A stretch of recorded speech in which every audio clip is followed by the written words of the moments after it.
Hey everyone, before we jump into today's chapter, don't forget to hit that subscribe button and tap the bell icon so you'll never miss a new audiofic. Your support really helps keep these stories coming. Now, let's dive in. Infirmary, HGC, 12-20 hours. Despite everything the President had revealed about the Watchers Council, demons, vampires, and slayers, General Hammond still found it hard to believe. He had to keep reminding himself that anything was possible. That thought carried him through as he called Carter, who was still in Sunnydale speaking with what he hoped were Faith's friends. After the call, Hammond sighed and leaned back in his chair. Yes, anything was possible. He glanced up at the wall clock across from him and figured the meeting between SG-1 and the Tolan had already begun. He gave the team, specifically O'Neill, about 15 minutes before he would storm out of the meeting room on New Tolana and head for the Stargate. That would be the beginning of the ruse. In the meantime, Hammond rose from his desk and left his office. He walked through the halls until he arrived at Isolation Room 1. Nodding at the guards, he waited as the blast doors opened. Inside, Faith sat with her bed inclined, watching TV. When she saw Hammond step into the room, she sighed, switched off the television, and dropped the remote. Resigned to being sent back to the council, Faith studied the general's approach. She knew she was in a military base, surrounded by people with guns. She had already calculated her odds. She could probably take out the guards outside the door, but then she'd face hundreds more. Hostage-taking had crossed her mind too. Maybe a nurse. But she dismissed that idea as certain failure. "Miss Lehane," said General Hammond as he stopped at her bedside. "Look, Guy," Faith replied. "I'm feeling fine, so, if I can leave, that would be great. I would get out of your hair, and, yeah, sorry, I know you don't have hair, so I'll get out of your baldness." "I'd like you to tell me more about the Watchers Council," Hammond interrupted. "And I'd like to know more about you as a slayer." Faith's mouth dropped open in stunned silence. How do you know about the council? And about slayers?"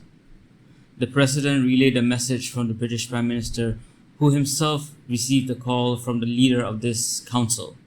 Hammond explained. Faith fidgeted at his words. "The head of the council is asking for you to be handed back to them." "Story of my life," Faith muttered. She looked at the bed, then back at Hammond. "So you're gonna let them take me, huh?" "I never said that," Hammond replied evenly. "But I would like some questions answered. For one thing, were the people who attacked you from this council?" "Look," Faith said, meeting his eyes. "Does it really matter who they are? They've got all the resources in the world to come after me, and they will. It's not the first time. So, if you're gonna send me back, then..." "Miss Lehane," Hammond cut in, "you are protected here. The council will not touch you. I have presidential authorization to keep you safe." "You're not kidding, are you?" Faith said, narrowing her eyes. "I am not," Hammond said with a nod. "Now, if you would answer some questions." "So you know I'm a slayer," Faith said cautiously. He nodded. Hammond explained that they had suspected she was more than human, since she had thrown a man across a wall during the alley attack. "Oh, right," Faith said flatly. "Were those men from the council?" Hammond pressed. Faith nodded. His frown deepened at her confirmation. "I was told all slayers had a handler, or what's called a watcher. Is that true?" "Yes," Faith admitted. "Where's your watcher?" Hammond asked. He noticed her expression harden with pain before she looked down. He suspected something had happened to the one meant to train her. "Miss Lehane, was your watcher the reason you left Boston?" "Yeah," Faith said softly, recalling Diana Dormer's brutal death at Kakistos' hands. "She's the reason I left Boston." "I see," Hammond replied, noting the fear and grief in her face. "Miss Lehane, Faith. May I call you Faith?" "Whatever," she shrugged. She still suspected that he was lying, that after being interrogated, she'd be shipped back to the council to be killed, just as they had tried once before. Sensing her unease, Hammond gently reached for her hand and gave it a reassuring squeeze. Faith blinked in surprise. Diana had told her once that governments had agreements with the council. The Slayer was theirs, under their authority and no one else's. Faith had always believed that. She was sure this bald man was lying, that no matter what he said, he'd hand her back. But still, a small part of her hoped he wasn't. With my luck, Faith thought bitterly, it would be the former. So what the hell? If I'm screwed anyway, may as well make him feel guilty when the council drags me off. Yeah, Faith said finally. Ask whatever you want. We've run a full background check. Hammond began carefully. We know about your parents and what they did to you. Yippee, Faith said sarcastically. A lot of good that does me now, huh? It doesn't, Hammond admitted, straightening up. That should never have happened to you. I'm sorry, nothing more could be done beyond what already has been. Yeah, the bastard and the bitch are in jail. I'm not crying over it. I'm glad I left. I'm glad I left. Faith, Hammond said, still holding her hand. If you left home, how did you meet your first watcher? She found me, Faith replied, pulling her hand away and placing it on the bed. Let's just say I was doing what my mom... Look, it doesn't matter, alright? You wanna know what happened to my watcher? She died, okay? She was killed in front of me by a vampire. 2 of his goons held me down while he tortured her. Not just killed her, he made me watch while he... She stopped, her voice breaking. Doesn't matter, not anymore. I see, Hammond said quietly. He didn't press her further. Instead, he made a mental note to recommend counseling once this was all over. How long have you been in Sunnydale? 8 months, give or take. Why Sunnydale? He asked. Of all places, why there? Faith hesitated, mind racing. She now knew Hammond already understood Slayers, Watchers, and the Council. But did he know there were 2 Slayers alive? Or 3, if her brief death had triggered another? She remembered Buffy trying to kill her. She felt herself dying for a few minutes before Giles revived her. Best to leave Buffy out of this. For now. Faith, Hammond said. I've already sent Major Sam Carter to Sunnydale to look into your background and talk to any friends you may have. She's speaking with them right now. Before Faith could answer, the klaxons blared. She jumped, scanning the room as the wall phone rang. Hammond excused himself and rushed to answer. Walter's voice came through. SG-1 was returning through the Stargate. Fine, Hammond said into the receiver. At that moment, the blast doors opened and Dr. Fraser walked in. Hammond hung up and turned to the doctor. Keep her safe, he instructed. Fraser nodded. Hammond looked back at Faith. I have to go. We're running a terrorism drill. Everything's under control. Right, Faith muttered, watching him hurry out of the room. Dr. Fraser smiled kindly. We run these drills on a regular basis. Yeah, sure, Faith said unconvinced. Giles's apartment, Sunnydale. At that same time, Major Carter had bluffed, a very risky bluff that could have easily blown up in her face. If Giles and the others had claimed ignorance about the Council or the Slayers, she would have been forced to invent another explanation. But she reasoned that if they were truly Faith's friends, then they must already know what the dark-haired young woman was. Actually, Buffy defending Giles helped as well, thought the Major to herself as she watched Giles rise from his seat and walk back into the kitchen. She saw him reach down, pull out a bottle of brown liquid, probably scotch, and pour a shot before downing it in one gulp. He set the glass on the counter and shook his head slowly. Wait, said Buffy, standing up and stepping behind the couch. That's not possible. For one thing, Faith's last name is... Hell, I don't know what her last name... Are you sure? We did a full background check on her, said the Major. Giles looked up from the kitchen as she continued. So, let me tell you a story, and then you can explain to me how my daughter ended up with another family without my knowledge. Tara listened in shock as the Major described giving birth at 16, only to be told her baby was stillborn. The grief and fury radiating from the Air Force officer's otherwise calm exterior convinced Tara that Major Carter was telling the truth. When Buffy began to interrupt, Tara placed a hand on her arm and shook her head. silently urging her not to speak. Tara, Buffy said, exasperated, all I'm saying is that we have a stranger here claiming to be Faith's mom. There's no way to know if she's even telling the truth. Where I work is a very secure section of NORAD, Deep Space Radar Telemetry, said the Major evenly. We took Faith to the doctors there. She displayed some unusual activities when she defended herself from attackers. At first, we thought she might be on drugs. We ran several tests, including a chem panel with a genetic component. According to the results, which were run twice, Faith is my daughter. So now, I have a few questions that need answering. For one, why did Faith leave Boston and come here? Tara could sense that the Major was lying about parts of her story, particularly her job, but everything she said about Faith rang true, and she meant every word. Tara glanced at Buffy, who looked back at her before turning around again to the Major. While Carter clearly knew about slayers, watchers, vampires, and demons, Tara doubted she would easily accept the existence of witches, let alone the fact that Tara herself was one. And yet, magic was the only explanation for how Faith had been taken as a baby. They stole a baby, Tara thought in horror. My goddess, they stole a baby. And Sam didn't even know her child was alive. That means they must have given her a body. Oh goddess, they couldn't have. While Tara wrestled with the thought,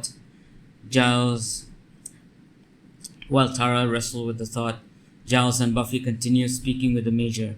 He knew that on rare occasions, the Council had intervened when they considered a potential slayer's environment unsuitable.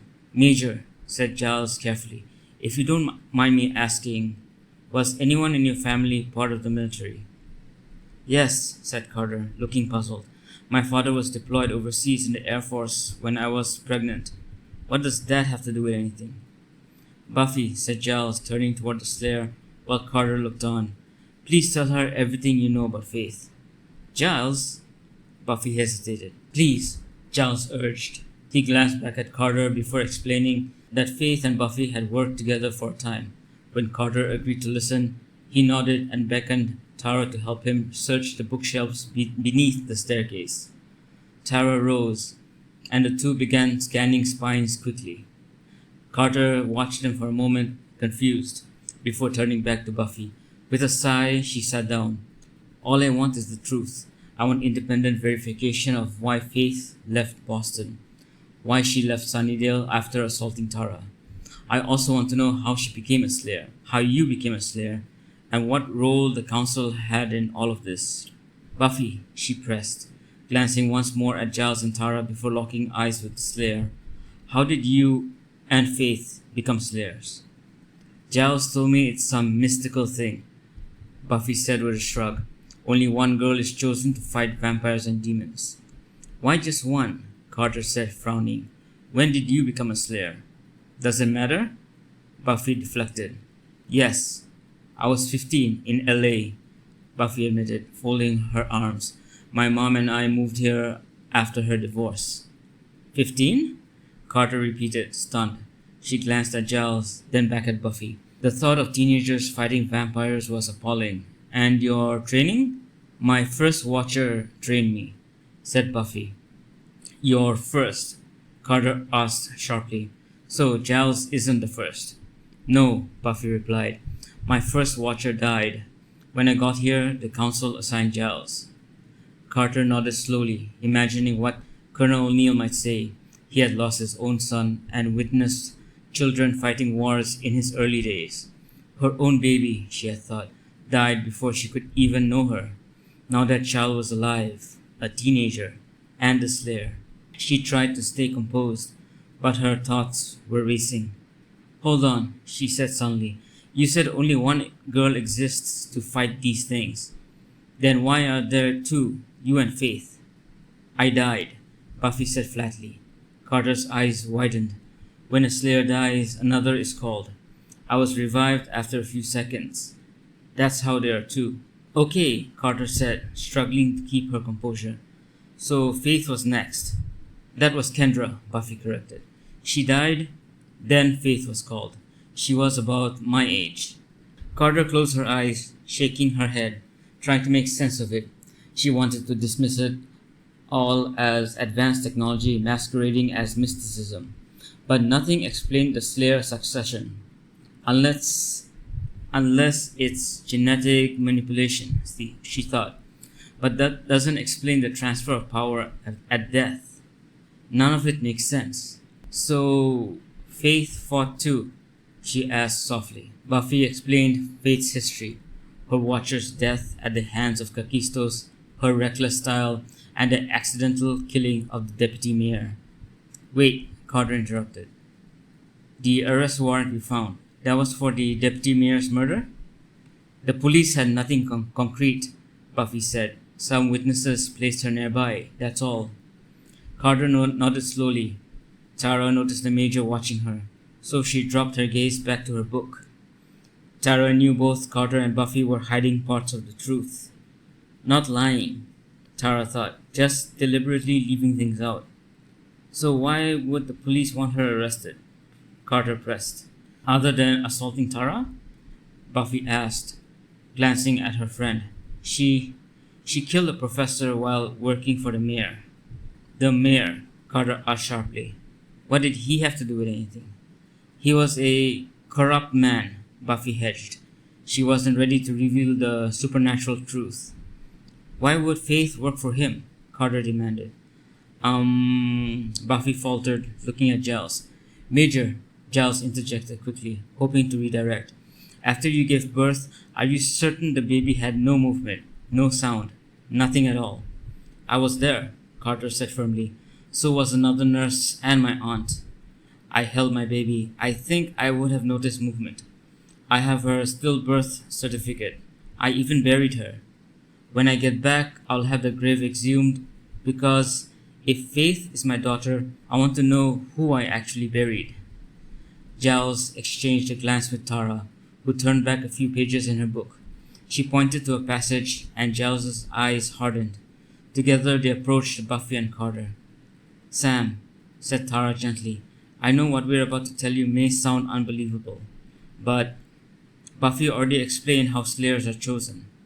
Yes, Carter said cautiously. Major, Giles began, you must understand that the Earth is older than you know. Contrary to popular belief, the world didn't begin as a paradise. For untold eons, demons ruled here. Eventually, mortals fought back and drove them out. He went on to describe the Hellmouth, a convergence of mystical energy beneath Sunnydale that weakened the walls between dimensions. Carter froze. Hellmouth, she whispered. A doorway to other dimensions. Her mind leapt to the quantum mirror and its alien technology. Could such forces really exist here too? Sam? Tara said softly. Are you alright? Other dimensions, Carter muttered, forcing calm. Okay, so is that why Faith came here? Why Buffy is here? Faith came because a watcher told her to, Giles said, noting with surprise how composed the Major remained. Sam, Tara continued carefully, the mystical exists. Vampires, demons, and magic. Magic, Carter scoffed. Really? That's how your baby was taken from you, Giles said quietly. Carter stiffened. What are you talking about? That's impossible. There's no such thing as magic. I'm sorry, Giles said, but science can't explain how your child was declared stillborn yet lived with another family, or how you were given a certificate and body to bury. The hospital surely performed an autopsy? They said it was a heart condition. Sam, Tara said gently, raising her hand. A small ball of light appeared in her palm. Carter's eyes widened as the sphere split, multiplied, and then fused back into one before vanishing. My God, Carter breathed. Tara's a powerful witch, Giles explained. Wiccan, Tara corrected shyly. Carter sat down heavily, shaking her head. Magic, witches, vampires, demons. Major, said Giles as he walked toward her just before she stood up again and told him to stay where he was. She then closed her eyes and tried to make sense of it all when she suddenly thought about something that she had nearly forgotten. The Nox, thought the Major to herself as she opened her eyes and looked at Tara. They were capable of vanishing. They could read bioelectrical fields that surround people. Hell, they could even raise the dead. They brought SG-1 back to life, as well as one of the Jaffa we killed, and Laya. Does that mean that Tara... No, she doesn't look like a Nox, but if they are able to do what to us seemed like magic, then maybe Tara really is doing something similar to what the Nox have done for thousands of years. Major? Giles pressed, bringing Carter out of her thoughts. There's a spell that alters perception. It makes people see what the caster wants them to see. So, you're saying... Buffy prompted in disbelief. Your baby never died, Giles said softly, his eyes fixed on Carter. Carter staggered back, covering her mouth. I held her. She wasn't breathing. She wasn't moving. She was alive, Giles confirmed. Why? Carter demanded, fists clenched. Why would anyone do this? The council, Buffy whispered. She turned to Giles in shock. Giles, did the council steal Faith? Yes, Giles admitted grimly. The council has agreements with governments worldwide.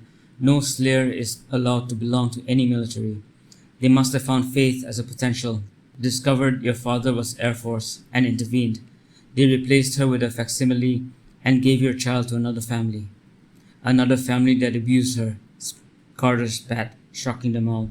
Her father is in prison. Her mother too. For abuse, prostitution, drugs, take your pick. The council stole my daughter from a loving home and gave her to monsters. I want to know who gave the order, who cast the spell, and whether any of you knew when she first came here. Tara closed her eyes, overwhelmed by Carter's rage. None of us knew, Giles said firmly. She never spoke of it, and I never asked. Did you know? Carter demanded of Buffy. No, Buffy said, guilt in her voice. None of us did. Quentin Travers, Giles said bitterly, the head of the council. Only he could have ordered it. But there's no evidence. The council has doctors, nurses, police, specialists. They cover their tracks well. Even I wouldn't be told. They've done this before, Carter asked, horrified. I wouldn't be surprised, Giles admitted. But again, no proof. Then I'll question the doctors and nurses, Carter said coldly. We even captured someone who tried to kill Faith. We'll interrogate him until he talks. He won't, Giles warned.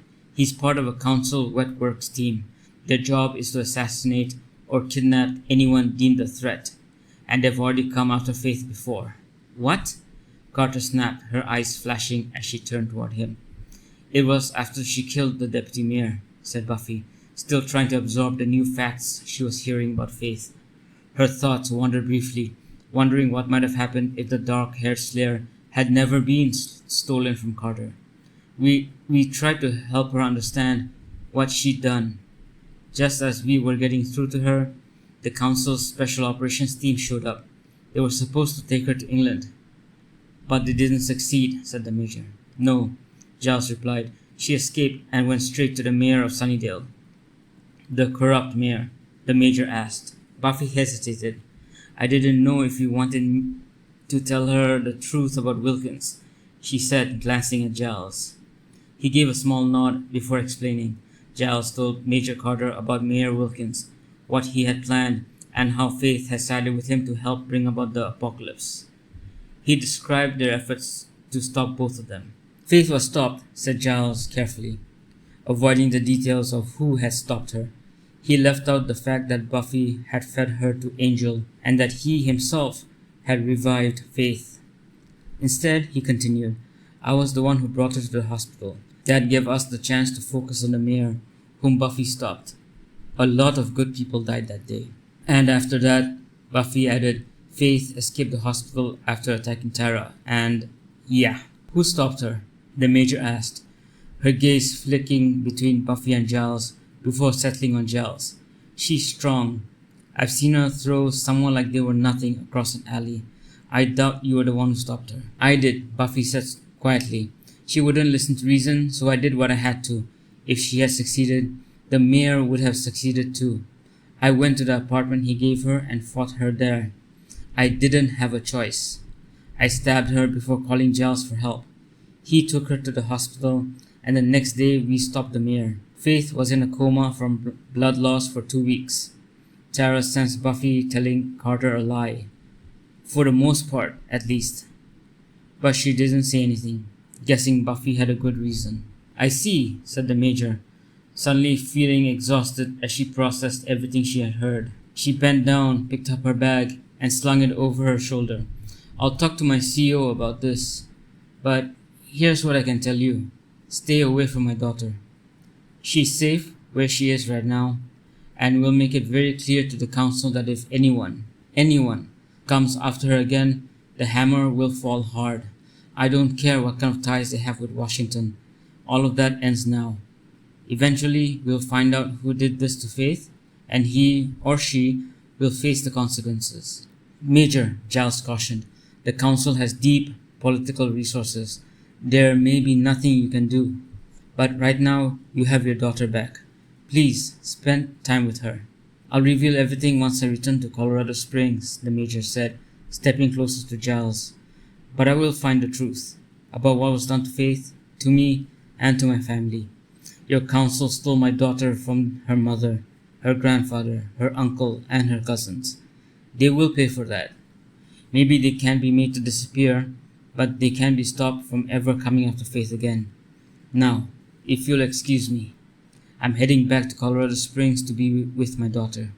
Of course," said a still shaken Giles. He knew the council had done terrible things before, but seeing the direct consequences of their arrogance left him shaken. A sharp pang struck his chest as he realized one of the slayers he had trained had been torn away from her family. He stepped aside, watching as the Major walked past him and out the door. To be continued.